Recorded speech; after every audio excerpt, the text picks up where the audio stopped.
आज भी याद है, मैं महाराष्ट्र का मुख्यमंत्री था।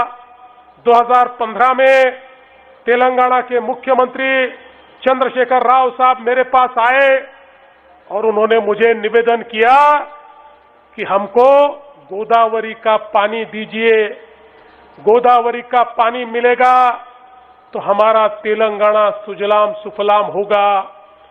25 सालों से पुराने आंध्र प्रदेश का और महाराष्ट्र का झगड़ा चलता था। महाराष्ट्र कहता था हम पानी नहीं देंगे क्योंकि हमारा गढ़चिरौली डूब जाएगा। आंध्र प्रदेश कहता था हमको पानी दीजिए। लगातार ये झगड़ा 20-25 साल तक चलता रहा, लेकिन पानी नहीं मिला। मैंने चंद्रशेखर राव साहब को कहा कि देखिए आप हमारे पड़ोसी हैं, ये भारत एक देश है, हम झगड़ना नहीं चाहते। तेलंगाना में रहने वाले लोग भी मेरे भारत के लोग हैं, अगर उन्हें पानी मिलता है तो मुझे बहुत खुशी है, मैं पानी देने को तैयार हूं।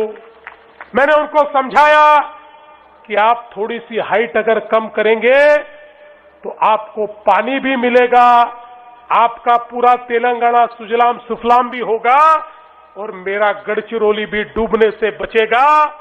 और उसके बाद हमने समझौता किया और देश के इतिहास में पहली बार ऐसा हुआ, बिना किसी झगड़े के मैंने मुख्यमंत्री के तौर पर तेलंगाना को पानी देने का निर्णय किया।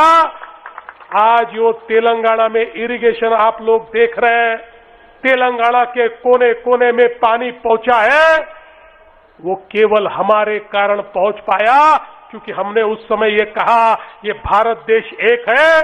वो महाराष्ट्र में बसने वाला हो या तेलंगाना में बसने वाला, अगर महाराष्ट्र का नुकसान नहीं होता और तेलंगाना को फायदा होता है तो हम पानी देने के लिए तैयार हैं। आज वो पानी तेलंगाना के कोने कोने तक पहुंच रहा है।